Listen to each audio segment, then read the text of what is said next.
அன்பிற்கினிய உறவுகளுக்கு ஆனந்த வணக்கம். வாழ்க வளமுடன். நம்ம பல்வேறு விதமான அரசியல்வாதிகள், சினிமா நட்சத்திரங்கள், தொழிலதிபர்களுடைய ஜாதகங்கள் ஆய்வு செய்து கொண்டு வருகிறோம். அந்த வகையிலே தமிழ் மக்களின் நெஞ்சங்களில் என்றென்றைக்கும் நீங்கா இடம் பெற்றிருக்கின்ற கேப்டன் விஜயகாந்த் அவர்களோட ஜாதகத்தை நாம் ஏற்கனவே பார்த்துக்கிட்டு வர்றோம். அதனுடைய தொடர்ச்சி இப்போ திரையிலே கேப்டன் அவர்களுடைய ஜாதகம் தெரிகிறது. 25/8/1952 மதுரையில் பிறந்திருக்கிறார். சிம்ம லக்னம், கன்னி ராசி, சித்திரை 2ஆம் பாதம் நட்சத்திரம். சித்திரை அப்படின்னா செவ்வாயினுடைய நட்சத்திரத்தில் பிறந்திருக்கிறார். அப்போ இவர் பிறப்பு காலத்தில் செவ்வாய் தசை நடந்துக்கிட்டு இருக்கு. இப்போ சிம்ம லக்னம், லக்னத்திலே லக்னாதிபதியான சூரியன் ஆட்சியாக இருக்கிறார். சூரியன் பலமாக இருக்கிறார். இப்போ அவர் கூட சுக்கிரன் இருக்கார். சிம்மத்தில் சுக்கிரன் இருக்கார். அந்த சுக்கிரன் 3-10க்கு அதிபதி, முயற்சி ஸ்தானாதிபதி, ஜீவனஸ்தானாதிபதி, கர்மஸ்தானாதிபதினு சொல்லக்கூடிய, தொழில் ஸ்தானாதிபதினு சொல்லக்கூடிய 10ஆம் இடத்தின் அதிபதி, 3ஆம் இடத்தின் அதிபதி லக்கணத்திலே இருக்கிறார். அடுத்து 2ஆம் இடம் சொல்லக்கூடிய தனம், வாக்கு, குடும்பஸ்தானத்தில் சந்திரன், சனி பகவான் இருக்காங்க. சந்திரன் 12 குடையவர், 12 குடையவர் 2ஆம் இடத்துல இருக்கிறார். இப்போ சனி பகவான் யாருன்னா ருண ரோக சத்ருஸ்தானம்னு சொல்லக்கூடிய 6க்கு அதிபதியும், கலஸ்திரஸ்தானம்னு சொல்லக்கூடிய 7ஆம் அதிபதியாக 2ஆம் இடத்தில் இருக்கார். தனஸ்தானத்தில் இருக்கார். தனம், வாக்கு, குடும்பஸ்தானத்தில் இருக்கார். அடுத்து 4ஆம் இடம்னு சொல்லக்கூடிய தாய்ஸ்தானம், மண்மனை வாகன யோகஸ்தானத்திலே செவ்வாய் ஆட்சி பெற்று இருக்கிறார். இப்போ 6ஆம் இடத்திலே ராகு இருக்கார். ருணரோகஸ்தானமான 6ஆம் இடத்திலே ராகு இருக்கார். இப்போ 9ஆம் இடத்திலே குரு இருக்கிறார். அந்த குரு பஞ்சமாதிபதி, அதே நேரத்தில் 8ஆதிபதி.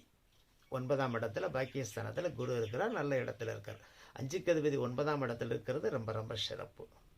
அந்த குரு அங்கிருந்து லக்னத்தையும் பார்க்கிறார், லக்னாதிபதியை பார்க்கிறார், முயற்சி ஸ்தானம் சொல்லக்கூடிய 3ஆம் அதிபதியும் பார்க்கிறார். அதனால குரு பார்க்கறதுனால தான் இவர் முயற்சிகள் வெற்றியை கொடுத்தது.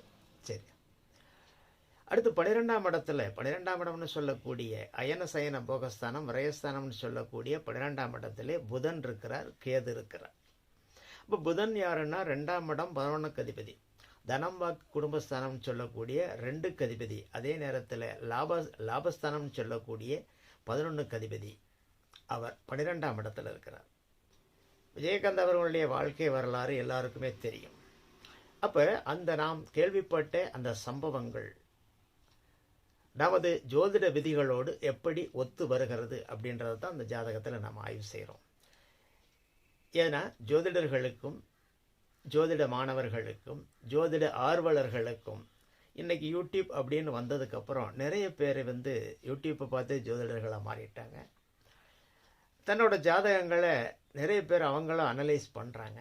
இப்போ ஜோதிடம் படிக்கக்கூடியவர்களுக்கு பலன்களை எப்படி எடுக்கிறது அப்படின்னு கொஞ்சம் தடுமாற்றம் இருந்துச்சுன்னா நாம் போடுற இது போன்ற வீடியோக்களால் கொஞ்சம், அதற்காக முழுமையாக எடுக்க முடியலைன்னா கூட ஓரளவுக்கு அவர்களால் பார்க்க முடியும். அதனால தான் நாம் பிரபலமானவர்களுடைய ஜாதகங்கள் ஆய்வு செய்துக்கிட்டே வரோம். சரி, விஜயகாந்த் அவர்களுடைய பிறந்த காலத்தில் இவருக்கு செவ்வாய் தசை போய்கிட்டு இருக்கு. இப்போ செவ்வாய் நட்சத்திரமான சித்திரையில் பிறந்ததுனால ஆரம்ப காலத்தில் செவ்வாய் தசை வந்திருக்கு. செவ்வாய் தசை கற்பிச்சல் போக 5 வருஷம் பாக்கி இருந்திருக்கு. அப்போ 1952 1957 வரைக்கும் செவ்வாய் தசை நடக்குது. அப்போ இந்த செவ்வாய் தசை எப்படி இருந்தது அப்படின்னா, செவ்வாய் ஆட்சி பெற்ற செவ்வாயாக தான் இருக்கிறார் 4ஆம் இடத்துல.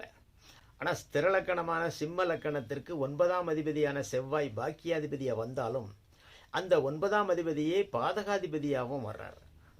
அந்த வகையிலே பாதக பாக்கியாதிபதியான செவ்வாய் தசை நடக்குது. அப்போ 4ஆம் இடத்துல பாக்கியமும் கிடைக்கும், பாதகமும் கிடைக்கும். அப்போ அந்த தசை எப்படி நடந்தது? அதே நேரத்தில் அந்த 4ஆம் இடத்துல இருந்து தசை நடத்தக்கூடிய ஆட்சி பெற்ற செவ்வாயை 2ஆம் இடத்திலிருந்து சனி பார்க்கிறார். சிம்ம லக்கணத்திற்கு ஆகாத முதன்மை எதிரியான சனி பகவான் பார்க்கிறார். அது மட்டுமல்ல, செவ்வாய்க்கும் ஆகாத எதிரியான சனி பார்க்கிறார். அப்போ செவ்வாயை கண்டிப்பாக கெடுப்பார். அப்போ சனி 4ஆம் இடத்தையும் கெடுத்தார், அந்த சனியும் கெடுத்தார். அது மட்டுமல்ல, அந்த சனி இணைவில் இருக்கக்கூடிய தாயின் காரகமான சந்திரன். இப்போ சந்திரன் 22 டிகிரியில் இருக்கார், சனி 19 டிகிரியில் இருக்கார். 2 பேருக்கும் 3 டிகிரி தான். அப்போ 3 டிகிரியில் சந்திரனை ரொம்ப நெருக்கமாக கெடுத்துட்டார். அப்போ தாயினுடைய அன்பு தாய்ப்பாசம் இவருக்கு கிடைக்காது அப்படின்றத சொல்லுது. அதே நேரத்தில் 4ஆம் இடமும் கெட்டு போச்சு, 4ஆம் அதிபதியும் கெட்டு போயிட்டார், 4ஆம் அதிபதியும் சனியால் பாவத்துவம் ஆயிட்டார். அதனால் இவர் பிறந்த ஒரு வருடத்துக்குள்ளேயே தாய் மரணம் ஆயிட்டாங்க. பாக்கியாதிபதி பாதகாதிபதியாக இருந்து 4ஆம் இடத்திலிருந்து தசை நடத்தக்கூடிய செவ்வாய் பாதகத்தை செஞ்சிட்டார். சனியினுடைய பாவத்துவமான பார்வையும் காரணமாயிருச்சு. சரி, தாயன்பு கிடைக்கக்கூடாது அப்படின்றது தான் இந்த ஜாதகத்தோட அமைப்பு. அது மட்டும் இல்லை, இந்த ஜாதகத்தை பாருங்க. இப்போ லக்னத்தில் சூரியன் சுக்கிரன் இருக்கிறாரு. அதற்கு முன்ன பின்ன 2 கட்டம், அதாவது 12ஆம் இடம் 2ஆம் இடம்னு சொல்லக்கூடிய 2 கட்டத்திலையுமே பாவ கிரகங்கள். இப்போ 12ஆம் இடத்துல புதன் இருக்கிறார். புதன் தனித்திருந்த அவர் சுபர், அவர் கேதுவோட சேர்ந்து அவரும் அசுபர் ஆயிட்டார். அப்போ 12ஆம் இடமும் பாவத்துவம் ஆயிடுச்சு. அடுத்து 2ஆம் இடத்துல சந்திரன் இருக்கிறார். சந்திரன் வளர்பிறை சந்திரனாகவே இருந்தாலும் சனியோட நெருங்கிய பாகைக்குள்ளே சேர்ந்து சந்திரனும் கெட்டு போயிட்டார். அந்த சனியால் 2ஆம் இடமும் பாவத்துவம் ஆயிருக்கு. அப்போ லக்கணத்துக்கு 2 இடங்களிலும் முன்ன பின்ன இருக்கக்கூடிய 2 வீடுகளிலும் பாவ கிரகங்களால் இந்த பாவ கத்திரி தோஷம் அப்படின்றது இந்த லக்கணத்துக்கு ஏற்பட்டிருக்கு. அதனால் பெரிய அளவுக்கு அன்பு ஆதரவு உற்றார் உறவுகளால் பெரிய அளவுக்கு கிடைக்காது அப்படின்றதான் இது சொல்லுது. இப்போ 2ஆம் இடம்னு சொல்லக்கூடிய தனம் வாக்கு குடும்பஸ்தானம், அது மட்டும் இல்லை 2ஆம் இடம் தான் ஆரம்ப கல்வியை சொல்லக்கூடியது. அப்போ ஆரம்ப கல்வி இவருக்கு எப்படி இருக்கும் அப்படின்னா, 2 குடையவனான அந்த புதன் 12ஆம் இடம்னு சொல்லக்கூடிய விரயஸ்தானத்துக்கு போயிட்டார். அந்த புதனே கல்வி காரகனாகவும் இருந்து மறைஞ்சிட்டார். அப்போ மறைந்த புதன் நிறைந்த கல்வியை கொடுக்கணுமே அப்படின்னா அந்த புதன் கேதுவினுடைய பிடியில் இருக்கார். கேது 27 டிகிரியில் இருக்கார், புதன் 22 டிகிரியில் இருக்கார். கேதுவால் புதன் கிரகணமாகிட்டார். புதன் இங்கே செயல்படாத நிலைக்கு போயிட்டார். அப்போ கல்வியும் இவருக்கு பெரிய அளவுக்கு இல்லை, ஏதோ பேருக்கு ஸ்கூலுக்கு போயிருப்பார், அவ்வளோதான். சரி, ரைட்டு. செவ்வாய் திசை முடியுது. அப்போ செவ்வாய் திசை 5 வருஷம் நடக்கு. 1957 வரைக்கும் இவரோட 5 வயசு வரைக்கும் செவ்வாய் தசை நடக்கு. இப்போ 5 வயதுக்கு அப்புறம் ராகு தசை ஆரம்பிக்குது. 18 ஆண்டுகள் ராகு தசை. 57லிருந்து 67, 75, 1975 வரை ராகு தசை நடந்துக்கிட்டு இருக்கு. இப்போ இந்த ராகு தசை காலகட்டங்களில் இவர் சரியாக ஸ்கூலுக்கு போகலை. இவரோட ஆரம்ப கல்வியோட கல்வி தடைபடுது. இப்போ அவங்களோட சொந்த ரைஸ் மில்லில் நிர்வாகம் பார்க்குறார், வேலை பார்க்குறார். அதற்கு காரகமும் 2ஆம் இடத்தில் இருக்கக்கூடிய உணவு காரகனான சந்திரன். சந்திரன் தான் நெல், சந்திரன் தான் உணவு, சந்திரன் தான் அரிசி. அப்போ தனம் வாக்கு குடும்பஸ்தானத்தில் சந்திரன் இருக்கிறதுனால குடும்பத்திலேயே நெல் சம்பந்தப்பட்டதா இருக்கணும், இல்லைனா நெல் வயலாவது குடும்பத்தில் இருக்கணும். இவங்களுக்கு ரைஸ் அரிசி ஆலை இருக்கு. அப்போ அரிசி சம்பந்தப்பட்ட நெல் சம்பந்தப்பட்ட விஷயங்கள் இவங்க குடும்பத்தில் இருக்கணும். அப்போ ரைஸ் மில் இருக்குது, குடும்ப ரைஸ் மில்லில் இவர் நிர்வாகம் பார்க்குறார். ராகுதசை கடக்க அடுத்ததாக குரு தசை ஆரம்பமாகுது. 1975 இவரோட 23 வயசில். இப்போ ராகு தசையினுடைய கடைசி புத்திகளில் ராகு 6ஆம் இடத்துலேருந்து தசை நடத்துகிறார். 6ஆம் இடம்னு சொல்லக்கூடிய மறைவு ஸ்தானத்திலேருந்து ராகு தசை நடத்துகிறார்.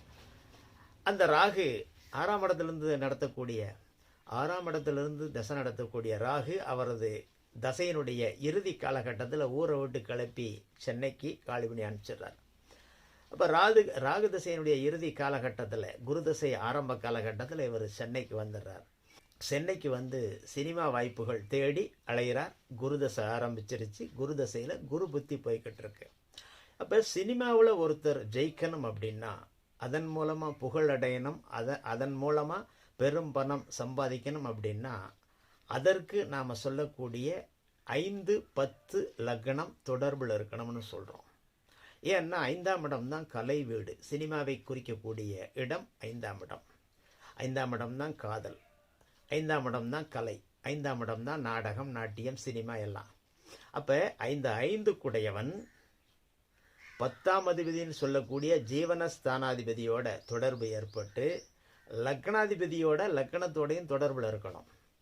அப்போ 5, 10 தொடர்பு வரணும், லக்னத்தோடையும் தொடர்பில் வரணும். இப்போ 5 குடையவனான குரு இங்கே 9ஆம் இடத்துல பாக்கியஸ்தானத்தில் இருக்கார்.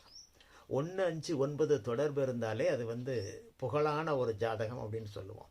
அப்போ 5 குடைய குரு 9ஆம் இடத்துல இருந்து லக்கணத்தை பார்க்குறார், லக்னாதிபதியும் பார்க்குறார், லக்னாதிபதியான சூரியன் கூட இருக்கிற சுக்கிரனையும் பார்க்குறார். அந்த சுக்கிரன் 3க்கு அதிபதி, முயற்சி ஸ்தானாதிபதி. அடுத்து 10க்கு அதிபதி ஜீவனஸ்தானாதிபதி. அப்போ 3, 10 குடையவனையும் லக்னாதிபதியான சூரியனையும் குரு பார்க்கிறார். அதனால தான் இவர் கலைத்துறையிலே புகழ் பெற முடிந்தது, முன்னணி நிலைக்கு வர முடிஞ்சது. இப்போ குரு தசையில் ஒவ்வொரு புத்திகளாக கடக்க இவருக்கு வாய்ப்புகள் வர ஆரம்பித்தது. குருதசை 16 ஆண்டுகள் முடியறதுக்குள்ளேயே தமிழ் சினிமாவினுடைய முன்னணி கதாநாயகர்களில் ஒருவராக மாறிட்டார். தமிழர்களின் நெஞ்சத்தில் நீங்கா இடம் பிடிச்சிட்டார்.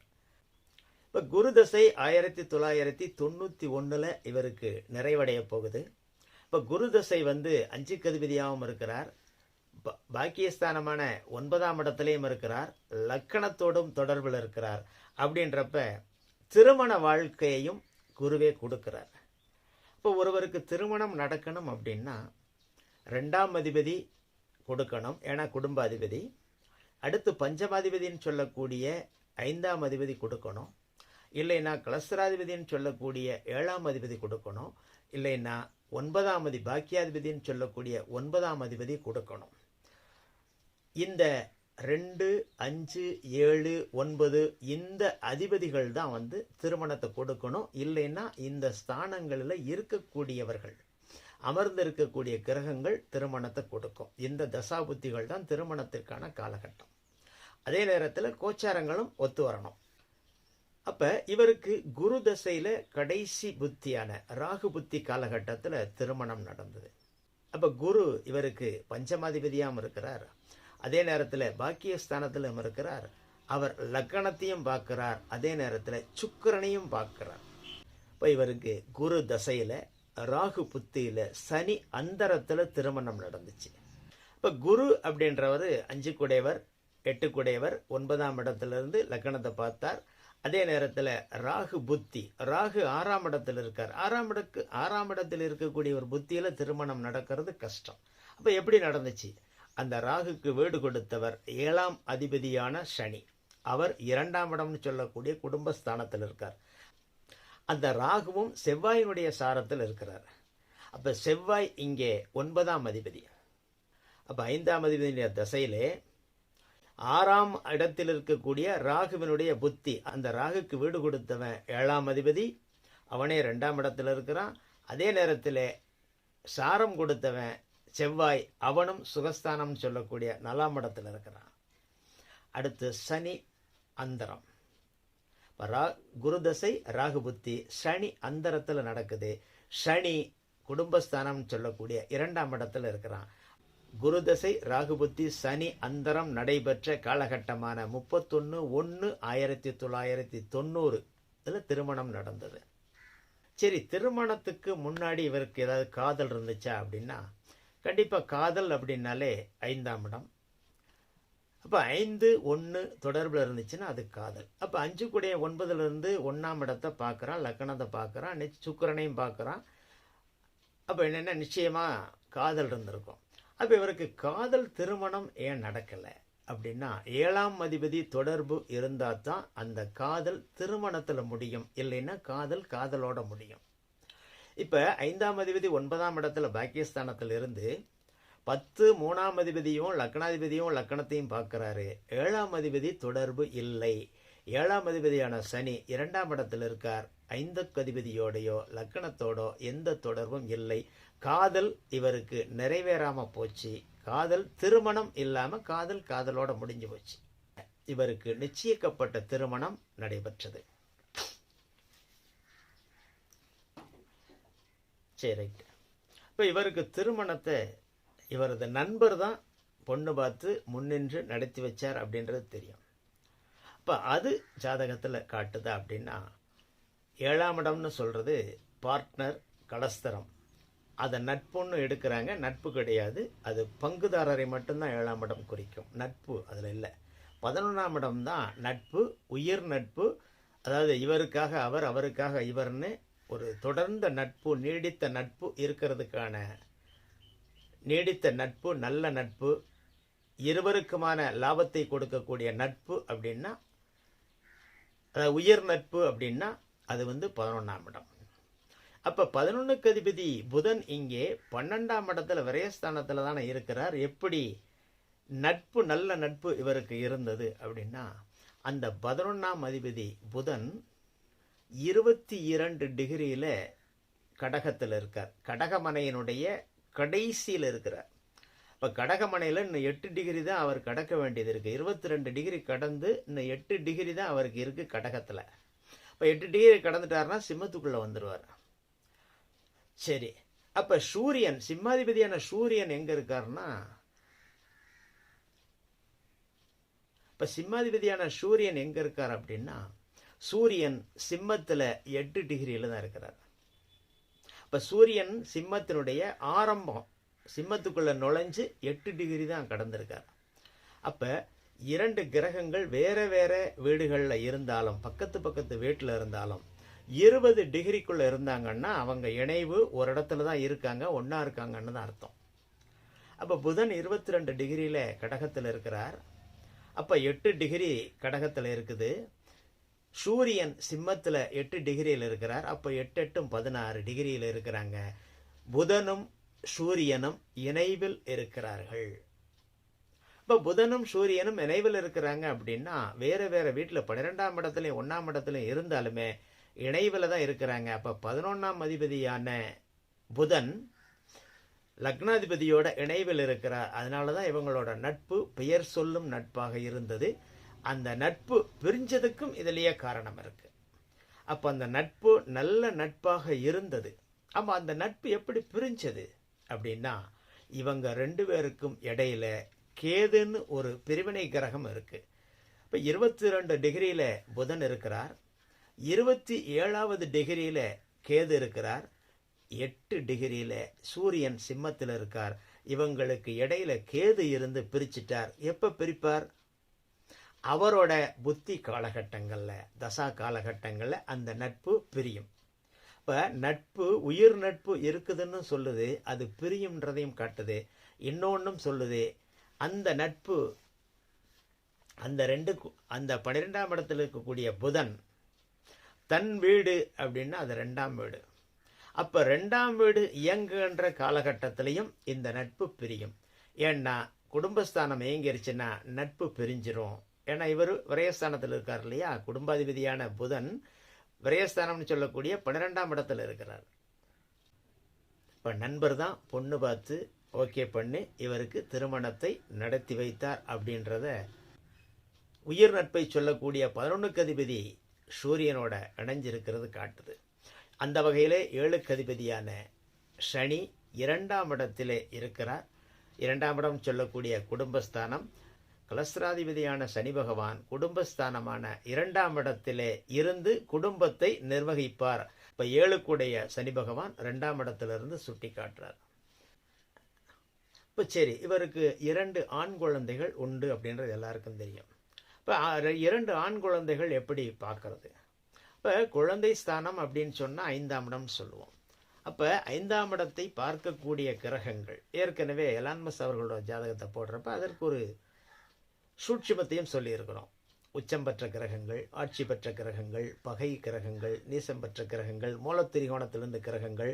அப்போ பார்த்துச்சு அப்படின்னா எத்தனை குழந்தைகள் எப்படியெல்லாம் இருக்கும், ஆண் கிரகம் பெண் கிரகம், ஆண் வீடு பெண் வீடு, அதெல்லாம் வச்சு கணிச்சு சொல்லியிருக்கிறோம். அது ஏறக்குறைய 80% சரியாக இருக்கு. இப்போ 5ஆம் அதிபதியான குரு பகவானே 9ஆம் இடத்திலிருந்து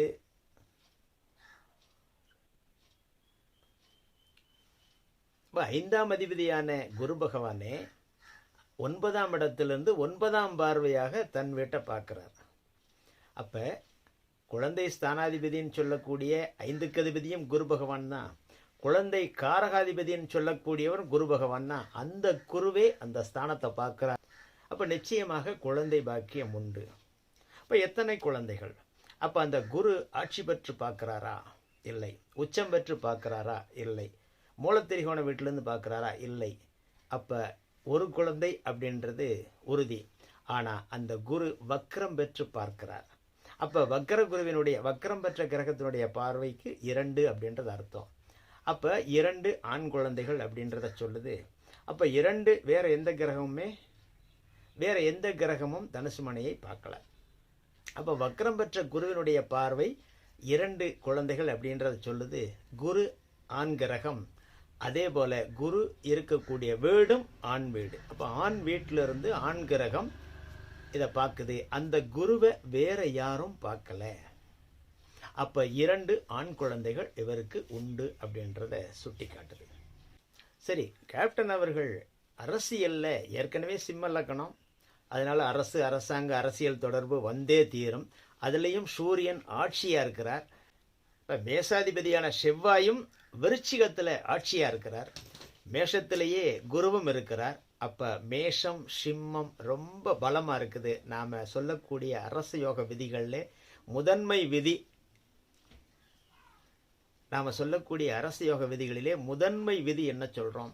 மேஷம் சிம்மம் வலுவாக இருக்கணும், சுபத்துவமாக இருக்கணும் அப்படின்னு சொல்கிறோம்.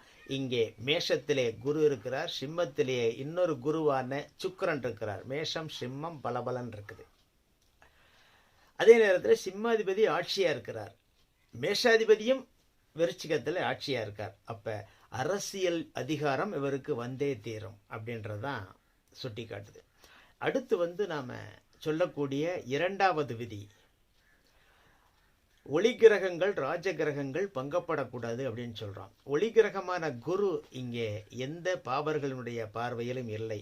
அதே நேரத்தில் அப்போ இன்னொரு ஒளி கிரகமான சுக்கிரனும் சூரியனோடு தான் இருக்கார், பங்கப்படலை, சிம்மாதிபதியோடு தான் இருக்கார், அதிகார இதில் தான் இருக்கிறார். வேற சனியோ ராகு கேதுவோ பிடிப்பில், வேற சனி ராகு கேது பிடியில் இல்லை. அடுத்த ஒளி கிரகமான சந்திரன். சரி, சந்திரன் எப்படினாலும் சந்திரன் வளர்பிறை சந்திரனா இருக்கிறார், இருந்தாலுமே சனியினுடைய பிடியில் இருக்கிறார், பாவகிரகத்தினுடைய பிடியில் இருக்கிறார். சரி, ராஜகிரகங்களில் குருவும் ராஜகிரகம் தான் நல்லா இருக்கிறார், சுக்கிரனும் ஒரு ராஜகிரகம் தான் நல்லா இருக்கிறார்.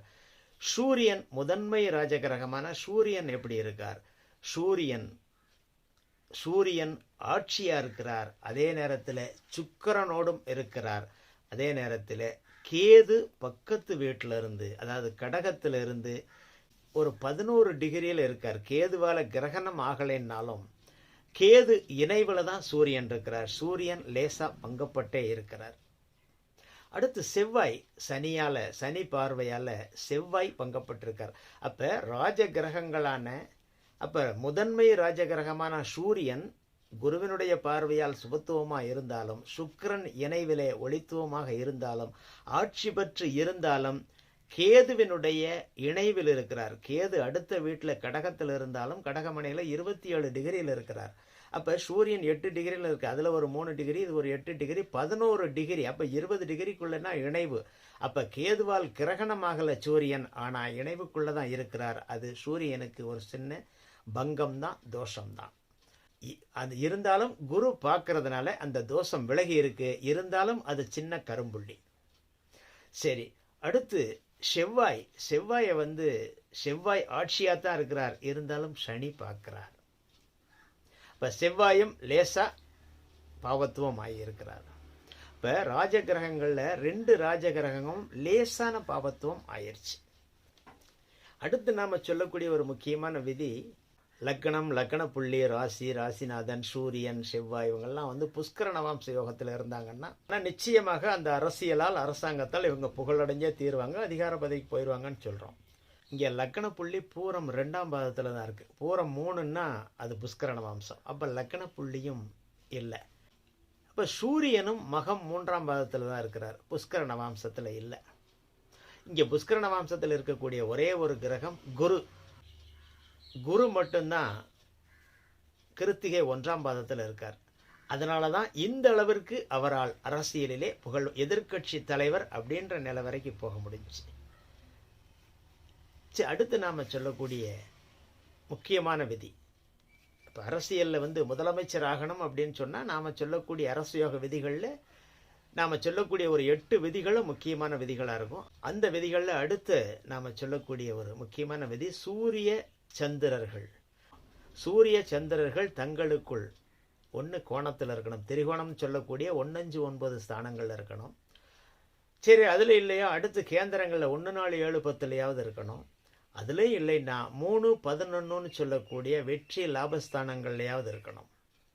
அப்போ இந்த 3 இடங்களுக்குள் சூரிய சந்திரர்கள் இருந்தாங்கன்னா அவங்களுக்கு அந்த முதலமைச்சர் அப்படின்ற ஸ்தானத்தை பிடிக்கிறதுக்கான ஒரு வாய்ப்புகள் இருக்குது. அது ஒரு விதி.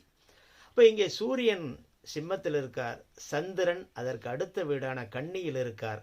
சூரியனுக்கு 2ஆம் இடத்துல சந்திரன், சந்திரனுக்கு 12லே சூரியன். அப்போ சந்திரனுக்கே சூரியன் மறைஞ்சிடுறார், விரயமாயிடுறார். இப்போ 2, 12 அப்படின்ற இடத்துல இருக்கார். அப்போ உச்சபட்ச அதிகாரத்தை அடைய முடியாது அப்படின்றத சொல்லுது.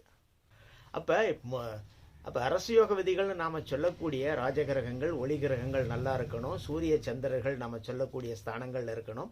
அதே இடத்துல மேஷம், சிம்மம் இதுவும் பங்கத்துவம் இல்லாமல், மேஷம் சிம்மம் பாவத்துவம் இல்லாமல் இருக்கணும் அப்படின்னு சொல்லக்கூடிய நாம் சொல்லக்கூடிய விதிகளில் பல விதிகள் சரியாக வந்திருந்தாலும் ஒரு சில விதிகள் சரிவராத காரணத்தினால சூரிய சந்திரர்கள் நாம் சொல்லக்கூடிய விதிகளுக்குள் இல்லாததுனாலையும், அடுத்து சூரியனும் செவ்வாயும் லேசா கேதுவால், இப்போ சூரியன் கேதுவால் பங்கப்பட்டும் செவ்வாய் சனியால் பங்கப்பட்டும் இருந்ததுனால என்னதான் அதிகபட்சமான சுபத்துவம் இருந்தாலும் பங்கம் தானே. இப்போ அதிகபட்சமான சுபம் இருந்ததுனால தான் இவர் எதிர்க்கட்சி தலைவர் அப்படின்ற நிலை வரைக்கும் போனதுக்கான காரணம். அதற்கு அடுத்து அரசியலில் சரிந்ததுக்கான காரணம் நாம் சொல்லக்கூடிய அரசியல் விதிகள் முழுமையாக சுபத்துவமாக இல்லை. இப்போ அரசியல் கட்சி ஆரம்பித்த காலகட்டத்திலே தசாபுத்திகள் எப்படி இருந்துச்சு? இப்போ குரு தசை முடிந்து சனி தசையில் 14/9/2005 தேசிய முற்போக்கு திராவிட கழகம் கேப்டனால் ஆரம்பிக்கப்படுகிறது. இப்போ சனி தசையில் ராகு புத்தி குரு அந்தரம் ஓடிக்கிட்டு இருக்கு. அரசியல் கட்சி ஆரம்பிக்கணும், அரச யோகத்தை கொடுக்கணும் அப்படின்னா அதிகார கிரகங்கள் தானே, அதிகார கிரகங்களுடைய தசா புத்திகளில் தானே இது அமைஞ்சிருக்கணும். அப்படின்னா இவருக்கு சனி திசையில் எப்படி அரசியல் கட்சி ஆரம்பித்தார், அரசியலுக்குள்ளே நுழைஞ்சார் அப்படின்னா இவருக்கு பிறந்த காலத்திலேயே 5 வயசுக்குள்ளேயே அதிகார கிரகமான செவ்வாயினுடைய தசா முடிஞ்சிருச்சு. அடுத்து சூரிய தசா வர்றதுக்கான வாய்ப்புகள் இல்லை அவருக்கு. ஏன்னா செவ்வாய் தசை முடிஞ்சு செவ்வாதசை முடிஞ்சு ராகுதசை முடிஞ்சு குருதசை முடிஞ்சு சனி தசை முடிஞ்சு புதன் தசை முடிஞ்சு அதற்கடுத்து கேது தசை, அதற்கடுத்து சுக்கிர தசை, அதற்கடுத்து தானே சூரிய தசை. அப்போ சூரிய தசை வருவதற்கான வாய்ப்புகளே இல்லை. அதனால் சனி தசையில் அந்த வாய்ப்புகள். அப்போ சனி தசையில் அரசியல் கட்சி ஆரம்பிக்கிறார். அந்த சனி அரசியலுக்குள்ளே இவர் இழுத்துட்டு போகிறார். அப்போ சனி தசையில் ராகு புத்தியில், அப்போ அந்த ராகு புத்தியில் எப்படி அரசியலுக்குள்ளே இவர் வர ஆரம்பிச்சது அப்படின்னா, அந்த ராகு 6ஆம் இடத்துல இருக்கான். அந்த ராகுக்கு சாரம் கொடுத்தவன் அதிகார கிரகமான செவ்வாய். அப்போ அந்த ராகு புத்தியிலே அந்த அதிகாரத்துக்குள்ளே, அரசியல் அதிகாரத்துக்குள்ளே இவர் கட்சி உள்ளே போகிறார். அதே நேரத்தில் குருவினுடைய அந்தரம், சனி தசை ராகு புத்தி குருவினுடைய அந்தரம். குரு 5, 8 குடையவனாய் 9ஆம் இடத்துல இருந்து சூரியனை பார்க்கிறார். அது மட்டுமல்ல, அந்த குரு வாங்கின நட்சத்திரமும் சூரியனுடைய நட்சத்திரமான புஷ்கர நவாம்சம் பெற்ற கிருத்திகை 1ஆம் மாதம்.